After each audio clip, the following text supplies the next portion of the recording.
ఒక దినమున పేతురును బంధించి సరసలలో వేశారు. వాక్యం చెప్తున్నాడని. అయితే 4 చతుష్టముల సైన్యములకు ఆయన అప్పగించారు. వారు కావలిలో ఉంచుకొని లోపల గదిలోనికి వేసి, 2 కావలి వారి మధ్యలో పేతురున్నారు, 2 కావలి వారి మధ్యలో నిద్రపోతున్నాడు. ఆ సమయంలో సంఘం అత్యాసక్తితో ప్రార్థన చేస్తుంది. గమనించారా? ఇదిగో దేవుడు పేతురున్న గదిలోనికి రాగా ఆ గదిలో వెలుగు పుట్టింది.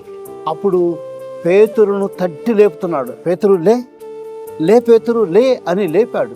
లేపిన వెంటనే పేతురు లేచాడు. పేతురు లేచిన వెంటనే ఎడమ కట్టుకొని, నీ చెప్పులు వేసుకొని, నీ వస్త్రం పైన వేసుకుని నా వెంట రమ్మన్నాడు. అప్పుడు పేతురు తెలియకనే ఆయన వెంట వెళ్ళాడు. మొదటి కావలి వారు దాటారు, 2వ కావలి వారు దాటారు.